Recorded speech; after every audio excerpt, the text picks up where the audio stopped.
Good evening. Any questions about anything?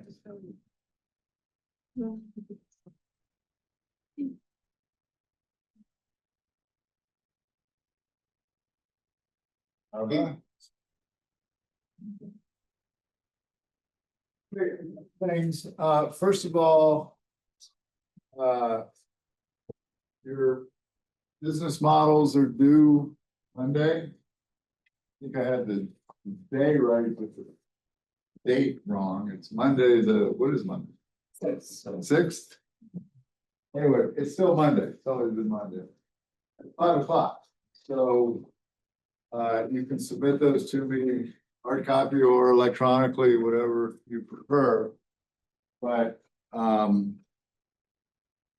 your goal should be to try to be ready to give the business model to the client on Thursday night of next week. You don't have to, but that should be your goal. I'm gonna try to have feedback for everybody on those models. So that you could actually make editorial changes to it before you give it to the client if you want to. It's not required, but so when you're doing a business model, what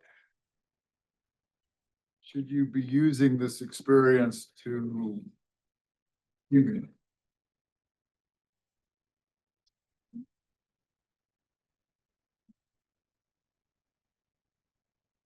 Why am I having you do a business model other than you understand the business a little bit? To see what deliverables. Yeah, so your whole thing, as soon as you finish the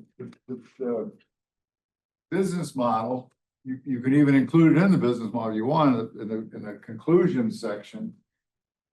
Make sure there's a conclusion section.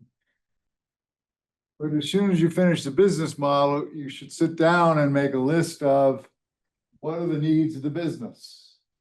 Based on now that I've looked at how they make money, looked at what they sell, who they sell to, what are the priority needs of the business?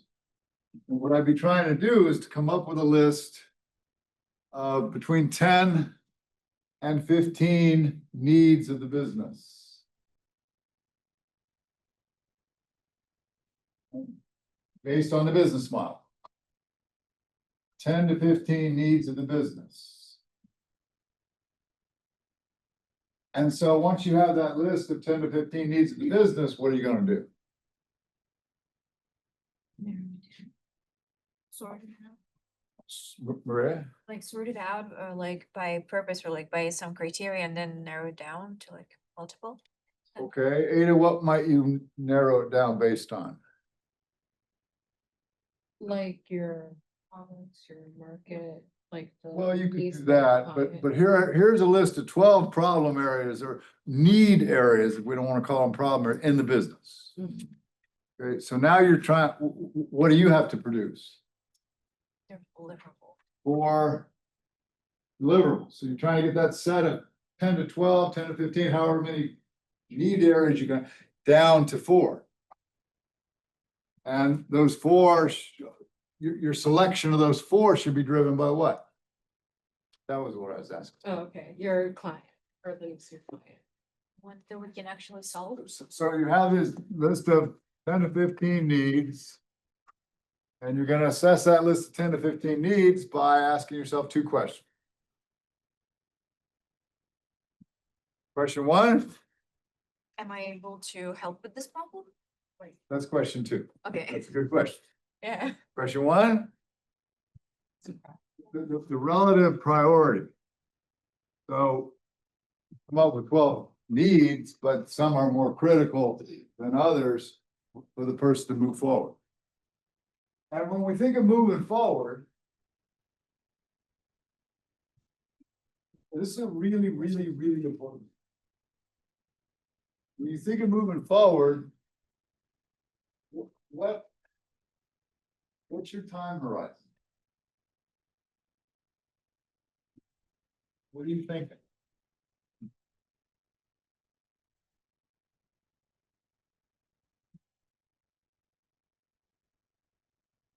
What's your time right? We want to commit to doing both of you. That's question two. I'm gonna get to that one in a minute.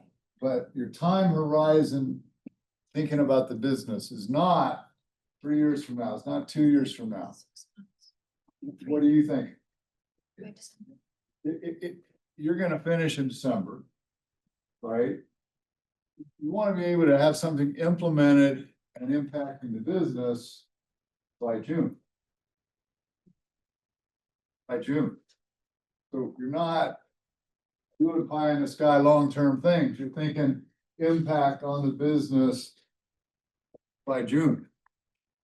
And if that's a marketing thing, sales are gonna be up by June. If it's a operational thing, costs will be down by June, but keep that in mind. It's gotta be actionable in terms of impact in the business. Now, next 6 months by June. Certainly nothing longer than the next year. So when you have a client, here's a good example. Team came to see me. We're talking about it. It's the senior resource, senior activity center. Who's doing that? Senior activity center, right? The lady wants to have her own property. This is in the idea stage. So the lady wants to have her own property for senior activity center that she started, right? Given her financial situation, how realistic is she gonna have her own property in the next 8 months? It's totally unrealistic. So we're not trying to get her a property that she can buy. What are we trying to do? In the first stage, just try to make a viable business, so like use the church basement, not. So can we find a property that she can use, even if she's not using it 5 days a week, every week, to get launched with? Just think practically what's doable with the entrepreneur, given their constraints in the time you have. And so set priorities, and then the second issue is it something I can get done by December? Because the last thing you want to do, these are entrepreneurs that have a whole life. People promising them stuff that didn't happen. They never got. People spoke the cheap words, but didn't walk the walk. And so whatever you promise the entrepreneur, you got to give the entrepreneur, whatever it is. So you want to make sure it's stuff you can do. So you're trying to get this list down to 4. And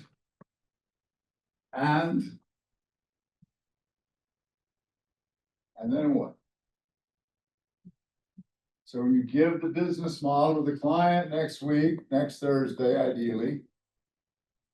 And then what? You sit down with them, introduce the 4 proposed deliverables, and get their buy-in. You can't be proposing stuff that the client says, well, I don't really need that. I mean, I'll nod my head and pretend, but so that they have to have buy-in to the 4 deliverables. And they may go, well, 3 of those sound great, but that 4th one, I'm not sure I need that. Well, maybe you got to negotiate that. Maybe you got to work that out. Maybe you got to slip something else in. Maybe there's something they're dying for that maybe to you isn't a priority in the business, but you got to compromise and go, well, okay, we'll do that. But that's the logic. That's the method of the madness. That's the process we're using. Business model, business needs, proposed deliverables, client buy-in. Everybody good with that? So that's why some of you guys have come and talked and you're like, well, we've been given these things to the client. Like initial deliverables. You're putting a cart in front of the horse. You got to go through this process. And when you give them the business model, they're going to understand why these priorities are what you're focused on. Any question about that? So 5 o'clock next, you can turn it in sooner. If you turn it in sooner, I'll get you feedback. Okay? So if you need help, when's it due? Monday at 5. Monday at 5. So from 2 to 5 PM this Sunday, I will be available here in this building. You don't have to have an appointment. You just come in. If you're struggling with any part of the business model, you need any kind of help, any kind of guidance, come in anytime in that time period. I'm gonna give you my phone number because this building is often locked on Sundays. So I'll come down and open the door if it's not. I don't know, you guys see that, sorry. It's 808-282-9342. So if there's any problem, just call that number and I'll come down and open the door for you. We'll use the conference room up on the 4th floor, but anybody need any help? We'll be there. There's, you know, you gotta understand. I really sense some of the struggles you're having. We've done this a lot.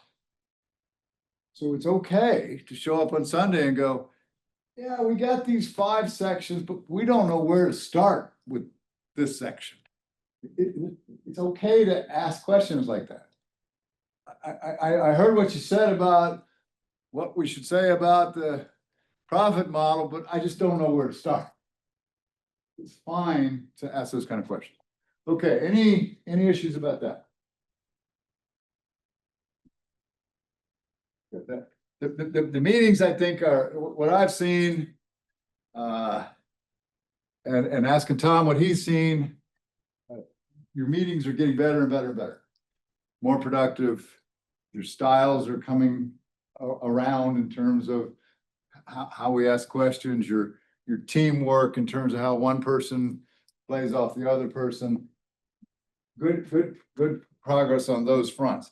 I do want to ask you guys. So I see more than any team, you guys have been, everybody get this? You guys have been using a whiteboard at your meetings. Tell us how that's changing the game for you guys. I think in a lot of ways, like I think it's more engaging for them, but I think also like having it all mapped out, like in front of you, both for the entrepreneur and yourself, like you see, especially with like it's not the depth and the breadth chart. Like one of the businesses is kind of complicated in all the different things they have, like drawn it out there, and then for them to see it and be like, oh, well, this is a tweak you have to make, or like, oh, that's not really how this works. Seeing it visually like makes it completely different. Yeah, and the entrepreneurs participating in that process. In fact, as we talked about the other day, the minute you can hand the marker to the entrepreneur and have them stand up and lead the conversation a bit, it's golden. It's real progress. So I would try to get away. I mean, you have to do what you have to do.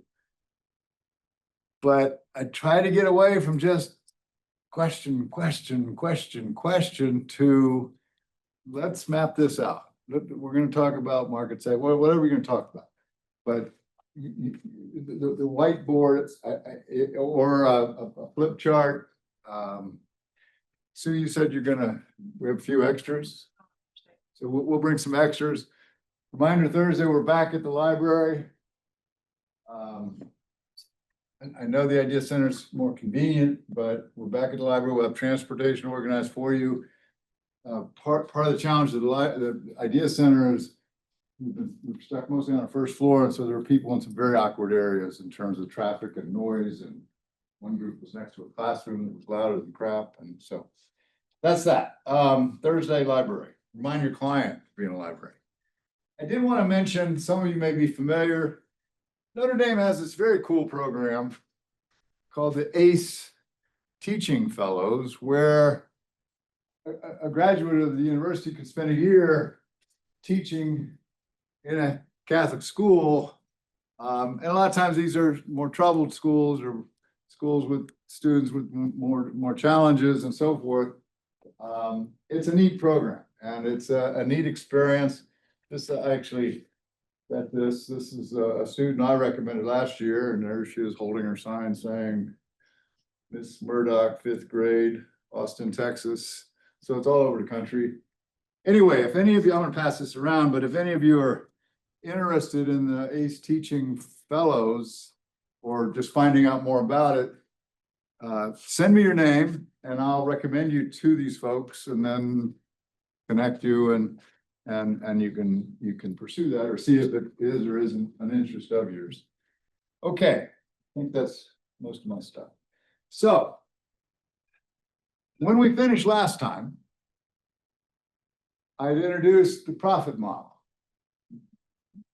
And the profit model is about, do you remember what it's about?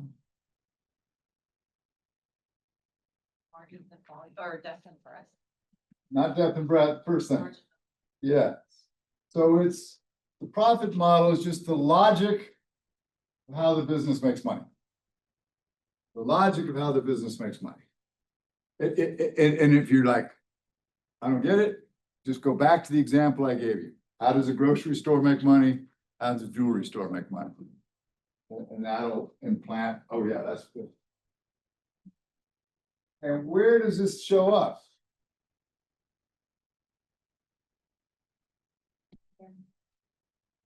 Where does it show up in what you're doing right now? This diagram, there's a couple diagrams that have to be in your business model. The first one is depth and breadth chart. Another one is this. So this diagram has to show up in the how does the business make money, which we call the profit model or the economic model. Yeah, that's what. Okay. Yeah, so I'll give you an example. Because you think about when we're talking last week, I gave the example of what's that clothing store on Eddy Street? Urban Outfitters. Without any access to their books, we're able to quickly look at that business and go, it's gotta be pretty marginal or losing money. Just using this framework. That's the power of the framework. It's a diagnostic. Just like in the hospital, they diagnose, it's a tool to diagnose the attractiveness of the firm's profit model. And so any firm's profit model could be characterized on a 1 to 10 scale from it sucks, 1, don't see how they're making any money, to it's a gold mine, it's a cash machine, 10. What I'm saying is any one of you, especially those that have absolutely no background whatsoever in business or accounting or numbers, or can use this framework to look at any business like Urban Outfitter and go, because if I had to give Urban Outfitters profit model, their fixed costs are super high, right? Their margins are pretty decent, but their volume's not that great, right? They got about 7 categories of clothing, revenue drivers.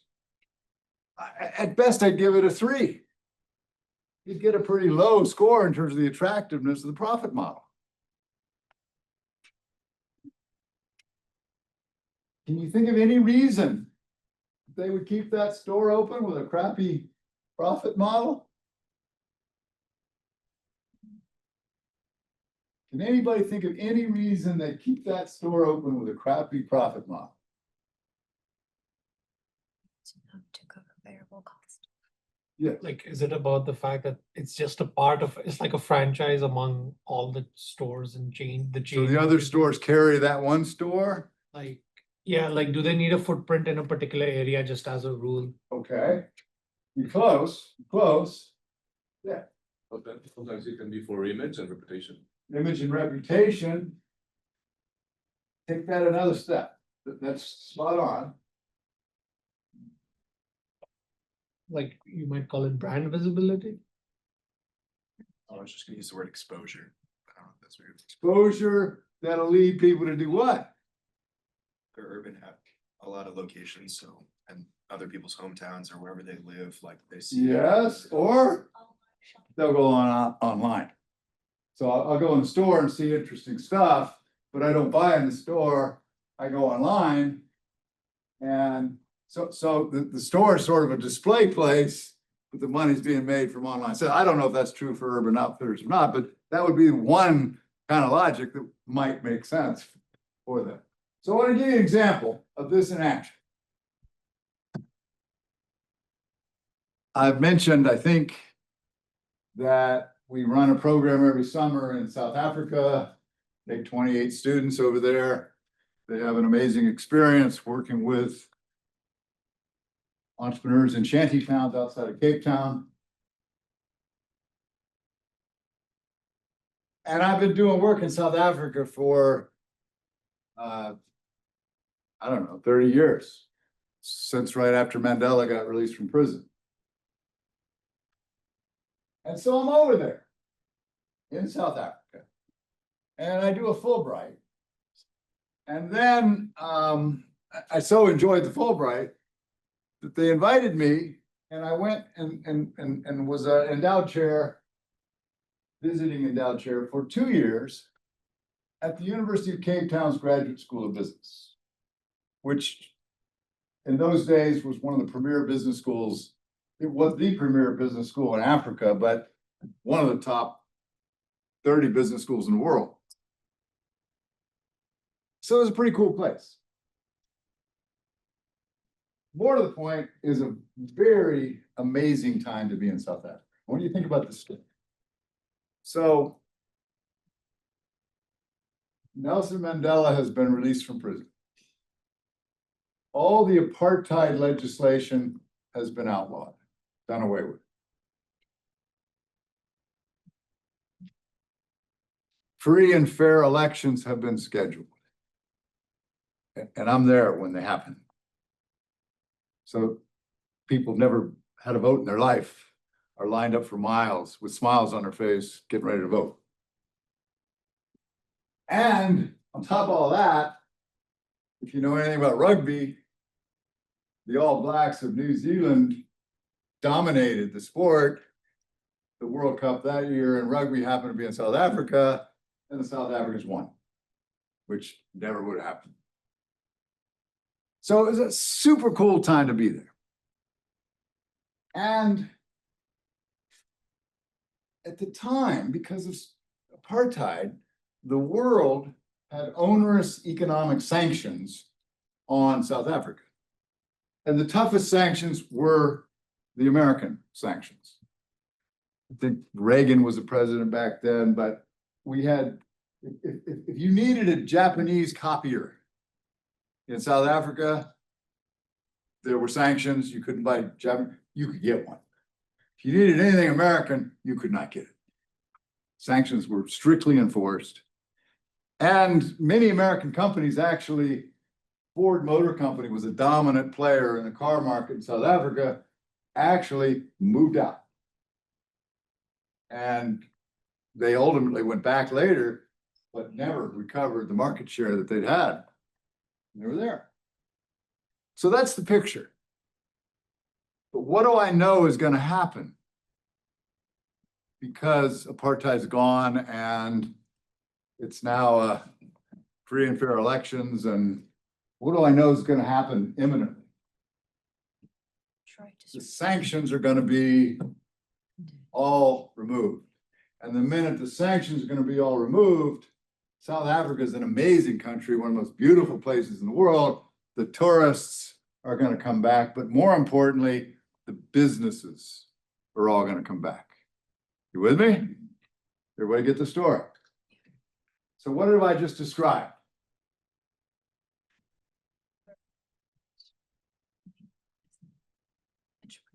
Identifying an opportunity. Entrepreneurial opportunity. I know the sanctions are coming off, so what am I thinking? What would be an entrepreneurial thing to do to take advantage of that? So we started a business. And here's our idea. At the time, it was a pretty cool idea. It's still probably a okay idea, but we thought these businesses would come back, but they'd come back cautiously. They put their toe in the water. Because the ANC, the African National Congress, that everybody knew was gonna win the election, one didn't know what their politics would be. Because they were very tight with the labor movement, they were very tight with the Communist Party. Up the road in Zimbabwe, property rights are going out the door. So they didn't know if it's worth investing in South Africa, or will the country just tax us and take our buildings away and our equipment? Didn't know. So they're gonna come back with the company. It's too big a market to ignore. It's the most dynamic economy in all of Africa. GDP of South Africa is probably 40% of the GDP of the whole continent. So our business idea, I just described the opportunity. Our business idea was, we're gonna create a cool place for these companies to rent space and run their businesses that they can use only as much as they want to. Meaning, you wanna rent space for your business, we'll rent it to you by the day, the week, the month, or longer. You need internet access, and this was early days of internet. We'll provide it for you and charge you per minute that you're on the internet. You need video conferencing, you need copies, you need secretarial support, you need whatever you need. You can buy, but you like secretarial support, you can buy it in 15-minute increments. So what am I effectively doing for you? Anybody can get this, you get like the gold star. From our conversation last week, what am I effectively doing for you? Reducing like the cost. Making fixed costs variable costs. Excellent. Is that what you said? Yeah. Two people got me. Excellent, excellent, excellent. Turning what would be fixed cost, hire a secretary, sign a long-term lease, buy a copier, turning fixed costs into variable costs. Fixed costs represent risk, so I'm reducing your risks. You can put your toe in the water, you can come. That was the idea. So we found some space. We wanted to be in a central business district in Cape Town, which means higher rent and trade-off decisions. And a key trade-off decision, if you're downtown in a city, is how much space do you have vis-a-vis parking? And our problem was more complicated on the parking, because you need parking for these entrepreneurs to have their business, for these business owners to have their businesses, but also for their customers. So we found the best piece of property we could. And we spent money, time, labor, fixing it up and turning it into this super cool space. With leopard rugs and wild colored walls, and the music gently in the background, that was exactly the right kind of music. And it was the kind of place when you walked in and you went, I want to work in this space. We hired people. You're going to hire people in service roles. What do they need to be?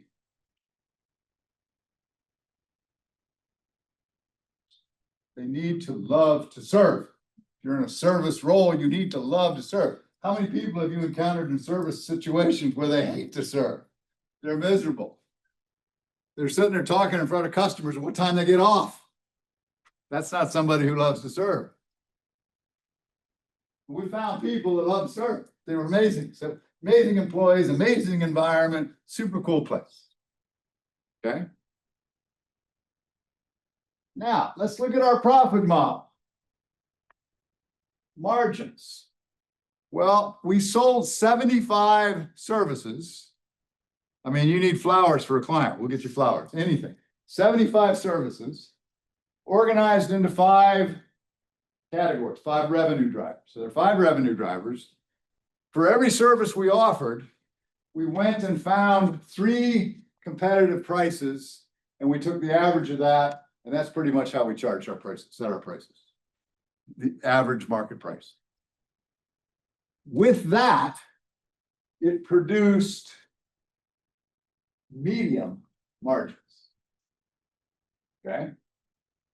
And we had 5 revenue drivers, 75 services, but 5 revenue drivers. The power of the model was here. I'll come back to that in a moment. Volumes. The capacity of the space would accommodate 16 businesses having offices in that building. 16. The cost structure. This was the problem. What do you think the cost structure looked like?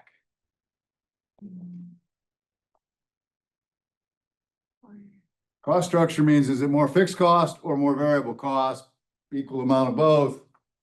What's the ratio of total fixed cost to total variable cost? So what do you think that looked like? You had high fixed I cost had because- very high fixed costs. Why? because you're paying rent and utilities and. So I'm paying rent on the space, I'm paying utilities on the space. I needed a manager to manage it, paying that person a salary, Yeah, and custodian. we wrote a business plan, and many of the assumptions we made in the business plan proved wrong. So we thought we could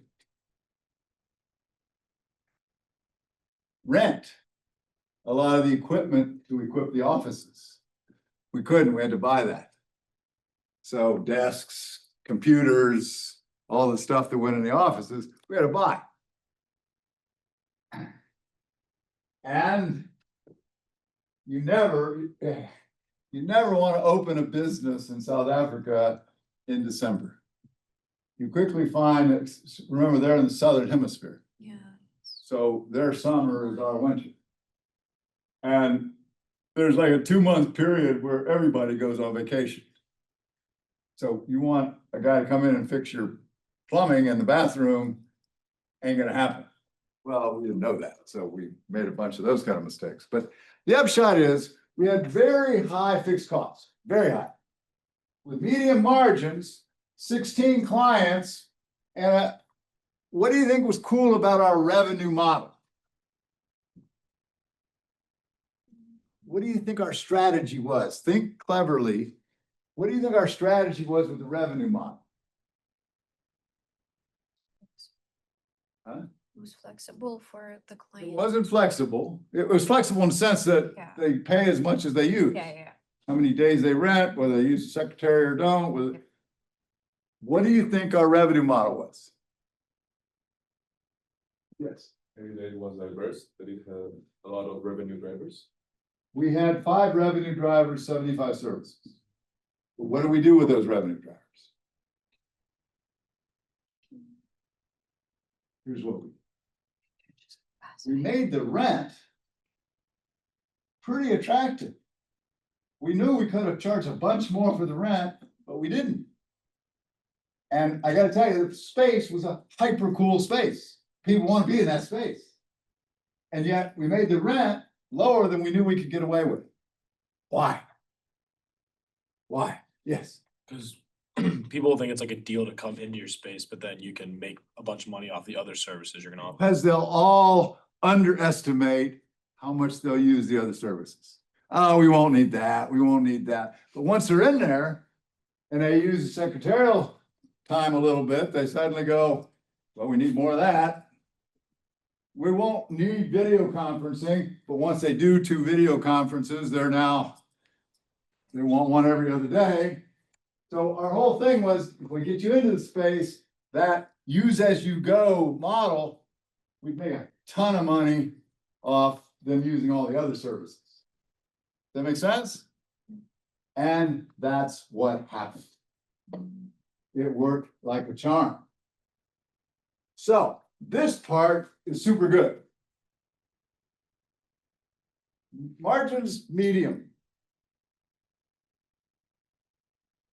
Between 15, the margins were about 30%. Volumes, 16 clients, high fixed cost. With that model, what happens?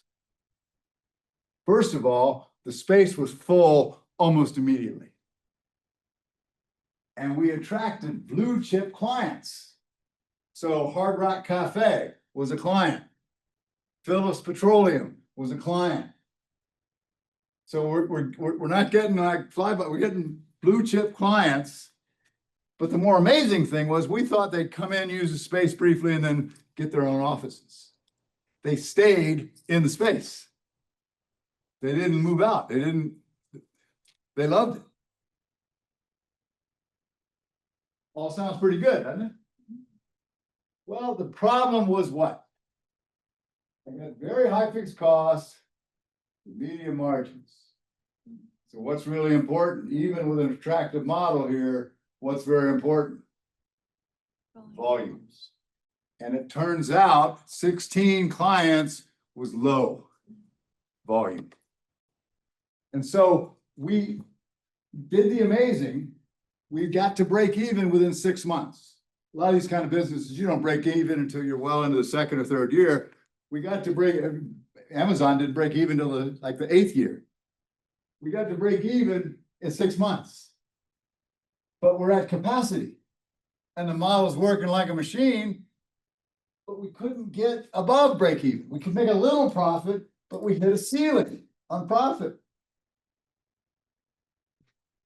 Why? Because of the flawed profit model. This model will not work at 16 clients. Does that make sense? Do you see how it's a diagnostic? Because now I go, okay, what can I change? Can I change the margins? No. It would screw up the whole model. They're using a ton of secretarial time, they're using a ton of copying time, they're using a ton of internet time. Can I do anything lower my fixed cost? Definitely not. There was nothing I could cut. All had to be there. I am at capacity. I can't grow volumes. And the revenue model is great, but that isn't going to fix the problem because it's already great. So what are my choices?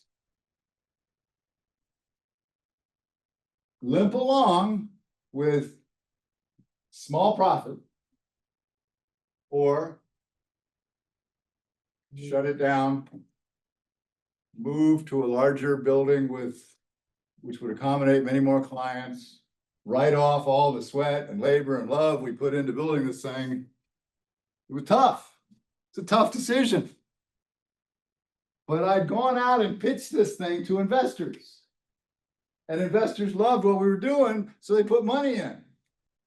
And investors will not tolerate small profits. So what do we have to do? Shut it down. Write off all the money we'd spent fixing it up, creating this cool place.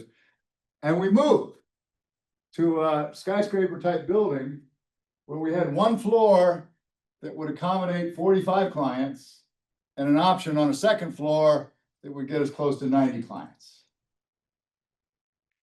You see what happened? All I did was change volumes. Now I'm sitting here with high volumes, high fixed cost, medium margins, and a very clever profit model. Now what happens? It's a cash machine. It's throwing off profits because I paid the price to fix the volumes. This is what you need to diagnose with your clients, the attractiveness of the profit model. Again, this is something I can help you with on Sunday, but it's a key to helping a poverty entrepreneur make money from a business that there's a lot of competition and all the other problems they face, labor intensive, all the commodity trap stuff. So, any question about the profit model? It's interesting. Have it? Okay. the related topic, but a different topic entirely, has to do with bookkeeping and accounting. The economics helps us understand break even. By the way, here's a side question about break even. What was the break even formula? Anybody remember?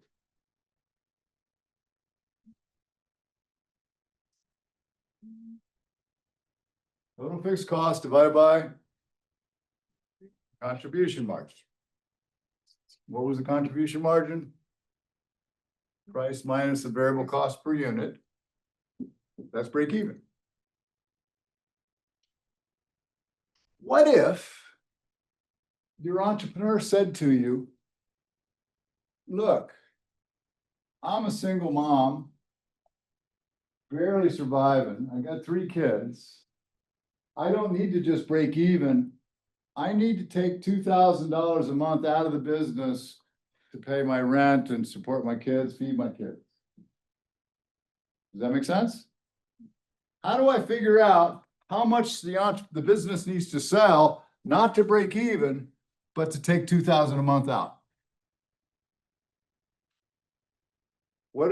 So this is break even, right? But if I instead said, what is the required sales not to break even? What's the required sales to take $2,000 a month out of the business? You had $2,000 in the narrator. I would just add $2,000 to the numerator. That's exactly right. I would just add $2,000. So that'll tell you how many dollars worth we got to sell to not only break even, but allow the entrepreneur to feed her kids. Okay. All right, let's go to this argument. Why does bookkeeping matter? Some of you going, it doesn't, Mike, but it does for our entrepreneurs. Why does bookkeeping matter? Gives you like a snapshot of the health of the business, how it's doing. And you need some sort of organization structure to track progress. Okay, excellent. Ultimately,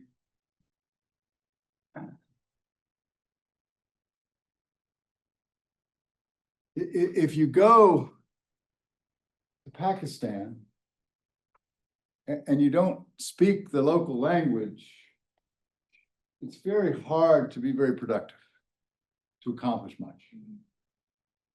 The language of business is accounting. So for our entrepreneurs to speak that language, to speak the language when they interact with a supplier or a store they want to get into or a banker, that's the language they need to be able to talk. They need to know what an asset is. They need to know what return on investment is. It's just a language of a business, any business, including a nonprofit business. So that's the first thing, but then we're making any money. What kind of jobs do we make more money from or less money from if we're doing catering? I want to come back to that issue. But my point is, you don't really know your business, no matter how good you are at making dresses, if you don't understand the numbers.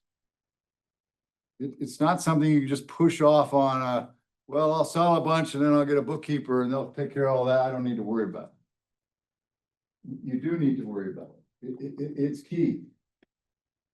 So, from your standpoint,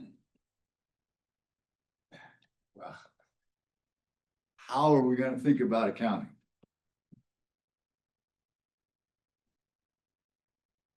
I feel like the best way to do it is probably to like make it as simple as possible so that Make it as simple as possible. Good, Andrew. And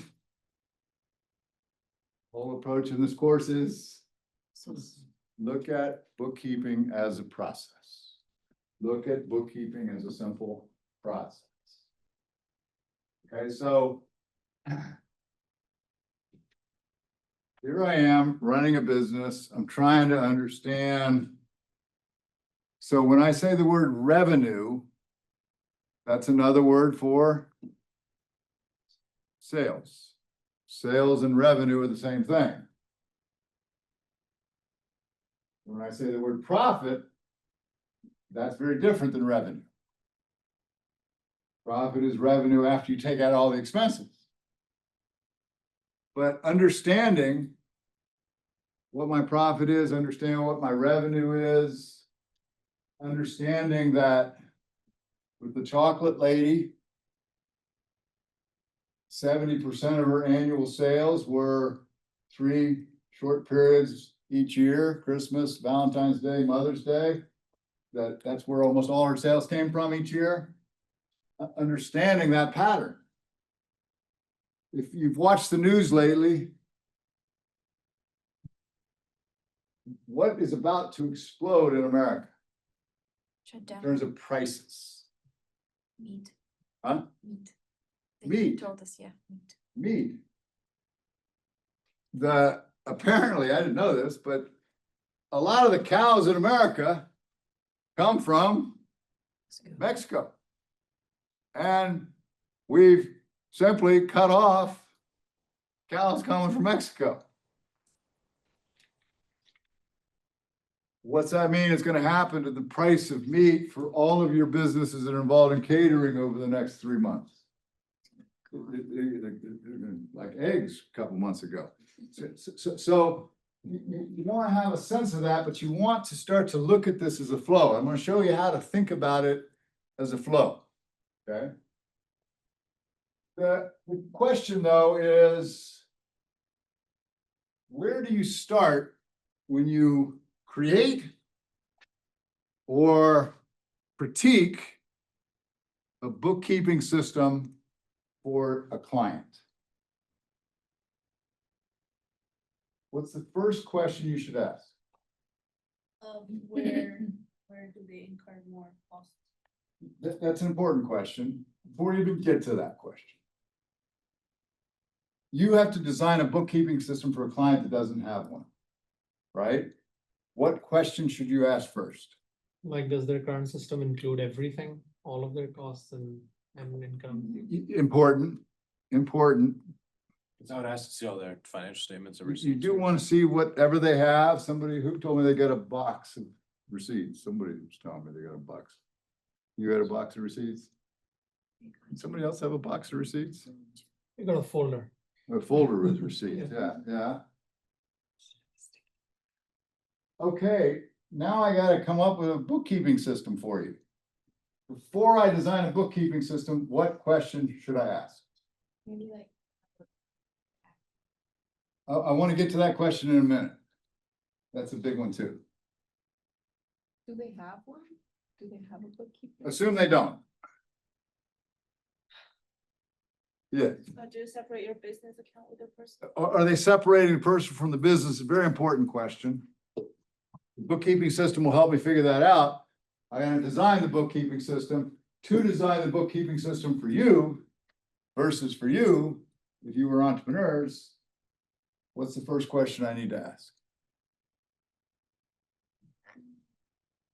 What platform are you comfortable using? We're gonna get to that in a minute. That's not the first question, that's the second question. First question you need to ask is, what does the bookkeeping system need to tell the entrepreneur? If I'm Maya, you guys doing Maya? What can we probably conclude about Maya? She should know how to use technology, but before all that, and she's probably intimidated by bookkeeping, and probably numbers are not her thing. If that's all true, does the bookkeeping system need to tell her the same thing it would need to tell, who's our people, the barbecue people that are doing pretty well? Almost barbecue? Is that yours? No. Yeah, Almost barbecue. they're reasonably Yeah, Yeah, successful, yeah. right? They probably have a pretty good understanding of numbers at this point, at some point, yeah. or somewhat. Someone, But what the bookkeeping system needs to tell them is going to be a lot more than what the bookkeeping system needs to tell Maya. Maya's not ready for all those other things, a bookkeeping system. You design the system to tell the entrepreneur what they need to know. And so if the entrepreneur is at a very rudimentary level, the bookkeeping system can be too. Because you're gonna focus on what that entrepreneur needs to know, okay? So. Do they need to know how much profit they make each month? And for some of our entrepreneurs, that may be all they need to know. How much profit they made this month. If that's all they need to know, what's it tell you? I can keep this bookkeeping system very simple. Track expenses, track sales. That's it. The sophistication of what you design is driven by what the entrepreneur needs to know, and you need to make that judgment call. What are the key questions they need answered? And on the slide, I've given you examples of some of the key questions they may need answered. But that's where you start. Students come in and they show me a bookkeeping system they designed. And I go, wait a minute, what's the system need to tell your entrepreneur? We didn't think about that. We just dove in and started designing bookkeeping system. What's the second question? What are you comfortable with? How sophisticated or less sophisticated is our entrepreneur in terms of what they'd be comfortable using? There are 4 options. All of them are fine for our clients. Almost never will they use this last one. This is what an accounting student would be pushing. Because they haven't dealt with the practical reality of a poverty-stricken entrepreneur. So they're thinking pretty sophisticated, something called double entry bookkeeping with debits and credits and a fancy software. Something called a enterprise resource planning system, integrating bookkeeping with inventory management and bookkeeping with credit cards. But let's forget this one. Take this one off the table. Look at the other 3. Simple pen and paper system. What's that mean? Like receipts. that they- They have two journals, 2 things to record in. A revenue journal or sales journal and an expense journal. And once a week, they write down, this is what I spent money on in the expense journal. And once a week, they write down, this is what I sold in the revenue. That's fine. There's nothing wrong with that. What's that sound just like? I'm a student going to Notre Dame. I'm on financial aid. I don't come from a rich family. And I need to keep a budget each month to know what? Can I pay my expenses? Can I buy my books? Can I? Or can I not have dinner with my girlfriends this weekend? Right? It's no different. What money's coming in this month? What money's gonna go out? Simple pen and paper. Slightly more sophisticated would be not a physical pen and paper, but a spreadsheet. Some of our entrepreneurs are ready for a spreadsheet, some are not. Some have access to a computer and to software, spreadsheet software, and understands spreadsheets. May not understand macros and pivot tables and that kind of stuff, but can understand rows and columns electronically. A third level would be a simple software system. And there are a bunch of them, but the most popular is something called QuickBooks. QuickBooks is super simple. It will give you standard revenue journal, standard expense journal, place to record things. The problem with QuickBooks is it costs money, and our entrepreneurs often don't have money. So there's a software system called Wave that does everything QuickBooks does, but it's free. So we push that with some of our entrepreneurs. It's free until you have a whole ton of transactions per month. And they're nowhere near that and aren't gonna be anywhere near that threshold for a long time. Or you get something more sophisticated than that. So basically, when you sit there and design a system, what does it need to tell the entrepreneur? And what level of sophistication can they handle? Pen and paper, spreadsheet, QuickBooks, simple bookkeeping software. Make sense? Everybody with me? Understandable, even if you have no clue about accounting or bookkeeping? That's the key. Okay. So where do you actually start if you're designing a bookkeeping system or critiquing an existing bookkeeping system and trying to improve it for a client? Well, you're asking basic questions. How is revenue or sales recorded? What's the problem if I have a hair salon and people pay me cash, not credit cards, cash, and they come in, I cut some hair.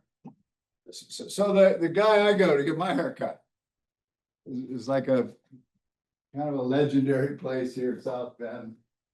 I can't think of their name, but Armando's, yeah. But it's a cash business. Mostly he takes cash. And he puts it in a cash register, but there's no receipt, there's no, right? So the issue is, how are they recording on a weekly basis how many heads they cut? You want to ask that question. So how are sales recorded? Where would this be even a bigger problem? Recording your weekly sales. Think about our entrepreneurs. Is that a hand or is that my ears? Well, I mean, they might not have sales every week. Okay, yes, Maybe if they're high volume. that could be a problem, Kiki, if they don't have some system. But think about selling at the farmer's market, which many of our entrepreneurs do. You get a booth or table at the farmer's market. What are you doing? You're selling your coffee, you're selling your candles, you're selling whatever. And what do you probably have in front of you? No cash register. You have a cash box. People give you money, right? And you give them change and they take 2 bags of coffee. Now, if they have a phone that has a square device on it that'll scan credit cards, you start to have some kind of record. But you see the first steps. How are revenues or sales captured? How are expenses captured? What does that start to imply? What does this conversation start to imply?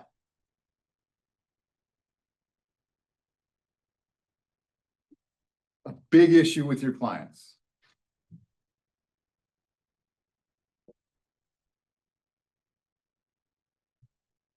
No. What does it imply? Like it might be all over the place in terms of, they haven't really tracked holistically what their income is. It's a mess. Okay, they're all over the place. But what am I kind of encouraging the entrepreneur and you to do? To keep a record of every sale, to keep a record of every expense. I bought some gas at the gas station, right? You ever buy gas at the gas station? Any of you? Right? So you're at the pump, put your card in, you pump the gas, and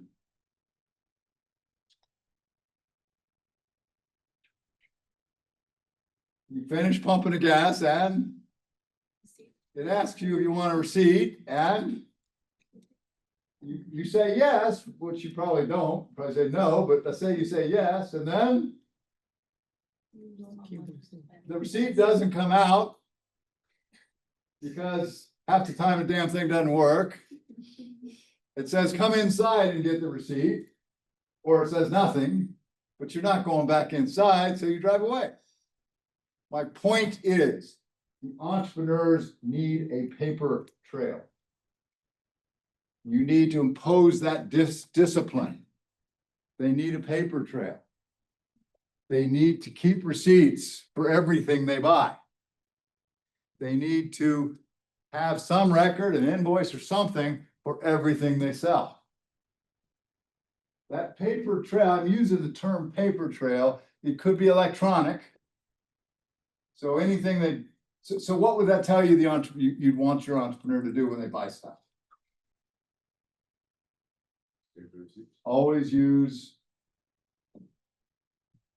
a credit card, ideally a business credit card, not their personal credit card, because then there's a paper trail of every transaction and what it was spent for right there online. But some kind of paper trail, so what I'm trying to get you to think of is a process for bookkeeping. And that is what this is. This is the process is actually, you're welcome, down at the bottom.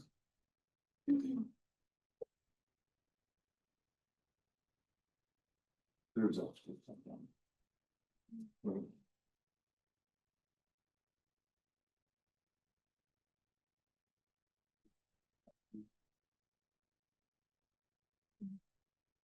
Everybody get one?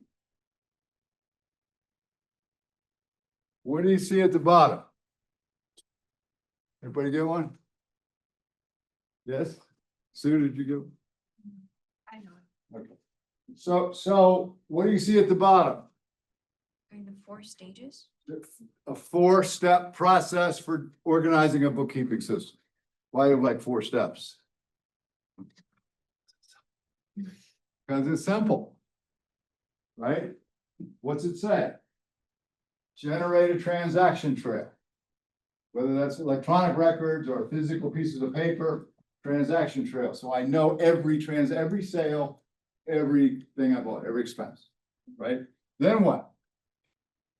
I got to create a recording system. So as a consultant, now that I got you keeping the receipts, I got to create a journal for you to record your sales. I got to create a journal for you to record your expenses. Right? Then once you have good records, you're able to prepare financial statements. We're going to focus on 3 financial statements: an income statement, a cash flow statement, and a balance sheet. Don't worry if those make no sense to you. They're going to make sense in just a moment. I promise you. If you think all that stuff's Greek, you're going to be amazed how simple it is. I don't know why people make this so complicated. It's really simple. So you generate financial statements, an income statement. And then what? The step that's always left out, which is whether you're using a bookkeeper or you're doing it yourself, interpret what those numbers are telling you. Help them make you make better decisions. On your letters of agreement with your clients, you might notice on many of them, I wrote something about a bookkeeping system that helps the entrepreneur improve decision-making. That's the whole point, is how can I be a smarter entrepreneur using the numbers? So what you see above is just what's going on. So you see, collect receipts for all expenses. It says cash purchases and credit purchases. Make sure you understand. If you use a credit card, that's still a cash purchase in this instance. Credit purchase would be you purchased it, but you didn't pay it. Okay? You bought it on credit. Nobody will give our entrepreneurs credit. So that ain't gonna happen. Okay? So then you see issue invoices or a record of each sale, cash sales and credit sales. Here, credit doesn't mean credit card, it means I gave you credit. I told you you don't have to pay me. And a lot of entrepreneurs do this and it is a disaster. You want to discourage your entrepreneur from giving credit to anybody. They're desperate for sales. So somebody comes in and says, I want that dress, but can I have 30 days to pay? And the entrepreneur's heart goes, okay. And what happens? They never get paid. Even if it's some friend of theirs, they never get paid. And they've lost the money they've spent on the dress material and so forth. So store the records of revenues in a secure place. You may create that for the client, a secure place. It may just be a folder that's organized by month. It has a revenue sheet and an expense sheet. But someplace secure for them to keep the paper trail. Okay? Then we start to record in some kind of revenue journal and some kind of expense journal. And so I give you examples. There's a revenue journal. Make sense? All you're doing as a consultant is deciding what the column should be, which may differ in a catering business than in a dressmaking business. Okay? And an expense journal. All you're doing is deciding what the columns will be. Make sense? And then what? And then what? Once I record things, so you're telling your entrepreneur, take 2 hours on Saturday, every Saturday, that's your quiet time, close the door, sit down with your receipts from the week and record your sales one by one, record your expenses one by one, keep a good record. If you have good records, some entrepreneurs then just turn it over to an accountant or a bookkeeper and they create the statements or tax filing or whatever. But entrepreneurs can do this themselves, as you'll see. Okay, so once I have record, what do I do? A record of every expense, and what do I do? It's the third thing then. It's in front of me. See the statement. Generate financial statements. All right. Focus for a minute. Just think. Don't get intimidated. Just think. Okay. Relax. I want you to think about 3 questions. Okay, everybody? 3 questions. And I want you to tell me whether they're relevant if I'm an entrepreneur. Question 1. Let's go back. Forget that. Question 1. Am I making money? Is that a good question? Every entrepreneur wants to know whether they're making money, don't they? Did I make a profit this month or did I not? Agreed? Can you repeat that question Am I making- together? am I Am I making Am I making money? Second question. Can I pay my bills? Can I pay my bills? Is that an important question? You bet. I might be making money, but I don't have enough money in the bank to make payroll this Friday. I can't pay my workers. Can I pay my bills? Third question. What's my business worth? What's the value of my business? Does that seem like a practical question? 3 questions. First question, come on, together. Am I Am I making? making money? Income statement. Second question, Can I pay my bills? cash flow statement. Third question, What's the value? balance sheet. 3 questions, 3 statements. It's that simple. First question, am I making money? The income statement. Second question, can I pay my bills? The cash flow statement. Third question, what's my business worth? The balance sheet. It's really that simple. And it gets better. Each thing, the income statement, the cash flow statement, balance sheet, each thing is one thing minus another. Income statement. Ready? What did I say each thing is? Income statement. Revenue minus expenses. Revenue minus expenses. Cash flow statement. Cash in minus cash out. What cash came in this week, what cash went out this week? Third question. Balance sheet. Assets minus liabilities. Assets, things you own minus liabilities, things you owe. You now know more about bookkeeping than most people. There are 3 statements. Tell me how it goes here. Income statement is about, am I making money? And it's equal to revenue minus expenses. Cash flow statement answers the question, can I pay my bills this week, this month? And it's equal to cash that came in this week minus cash that went out this week.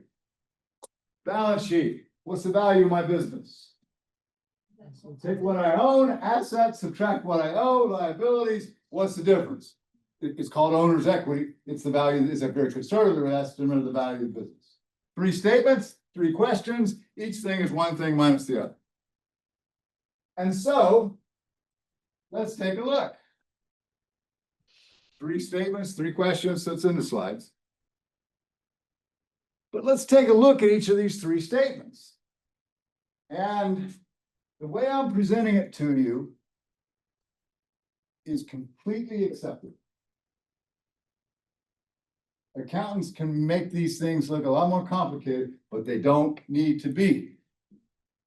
Okay, so in the scheme of things, what do bankers care more about? What do investors care more about? The balance sheet, followed by the income statement, followed by the cash flow statement. That's what's important to them, those outside money people. To the entrepreneur, what's most important? Cash flow statement. Can I pay my bills or am I out of business? Second most important, income statement. Third most important to them is balance sheet. So the logic of the 2 are not the same. So let's start with a cash flow statement. And this guides it. What did I say the cash flow statement was? Cash in, cash that came in this week from anywhere, not just from sales, from anywhere. If the entrepreneur put money in the business, money came into the business. Cash in minus cash out. If cash comes in, could it come from sales? I sold stuff. Could it come from the owner putting money into the business? Could it come from borrowing money from Aunt Betty or from a bank? This is a bad one. The entrepreneur had 2 trucks, but he needed money, so he sold 1 truck. Well, cash came in, but he ain't got the truck anymore. So that's not something we want to encourage. And this accounts receivable is just money people owe you because you sold them stuff and they haven't paid yet. And they finally paid, okay? We want our entrepreneurs to avoid doing that. But that's it. That's where cash comes in to a business. Okay, how does cash go out? I bought a cash register. I bought a truck. That's a fixed asset. Asset is something you own. This ain't happening for our entrepreneurs, so don't worry about it. But this is when you pay the owner of the business a dividend or a percentage of the profits. That ain't happening. I bought wedding dresses to sell at my wedding dress store. So I bought merchandise that I turn around and resell. I paid advertising or rent or insurance. I paid expenses. That's how money flows out. So the cash flow statement is very simple. Tell me what happened in January.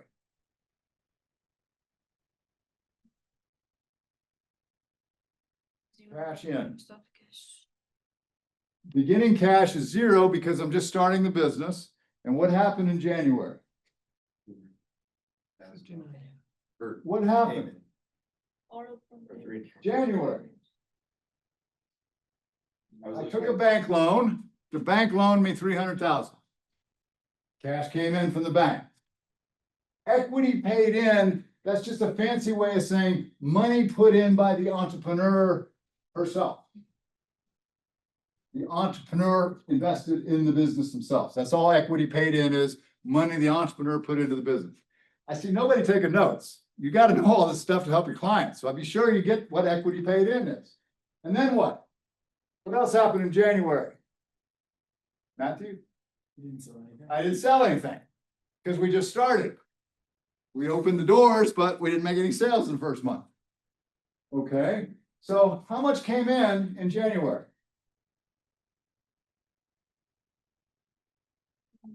$320,000. You're thinking it's a trick question. It's not, just 320,000, right? Okay.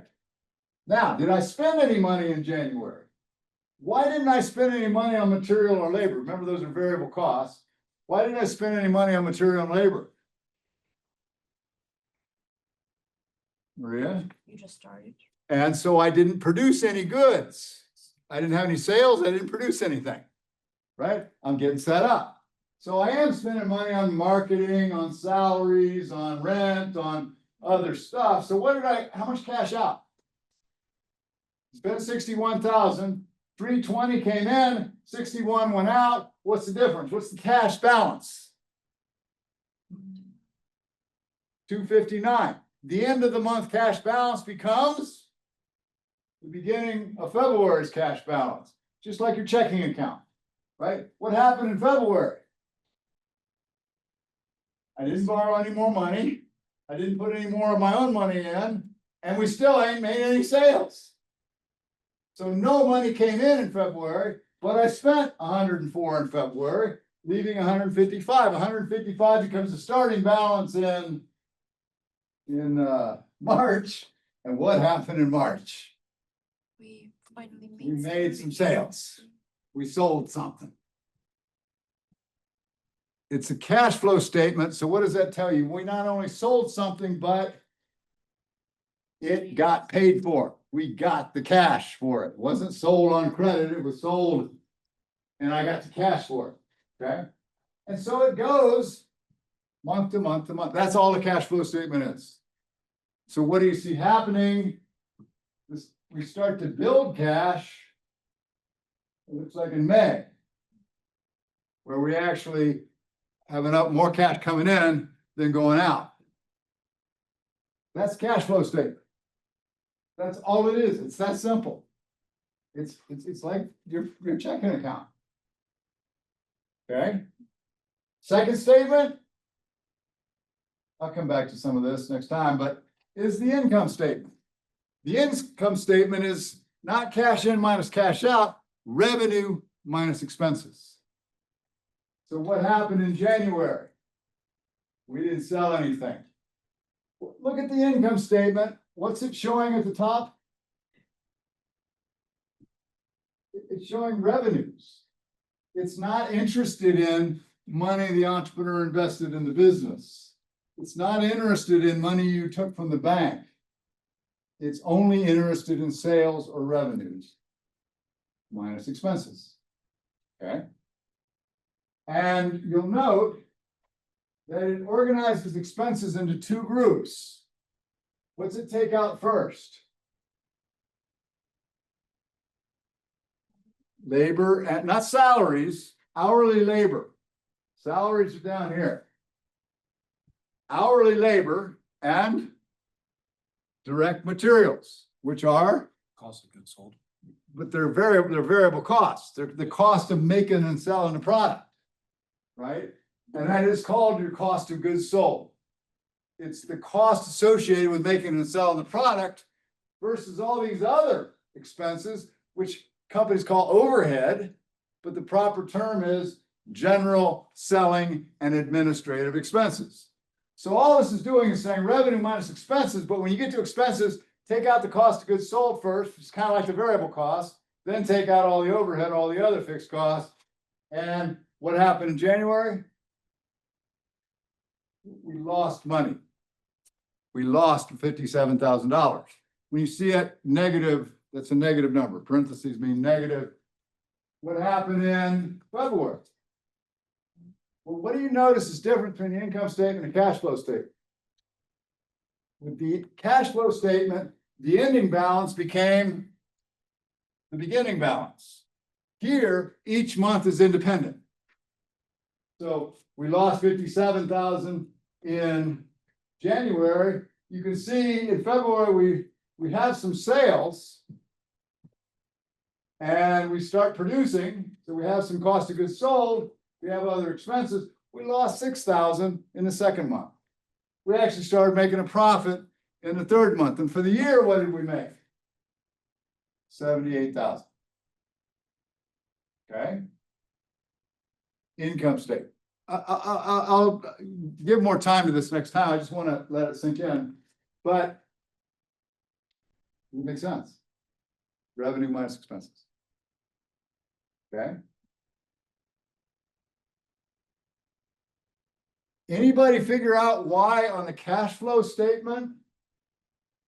Why on the cash flow statement? February shows no cash coming in.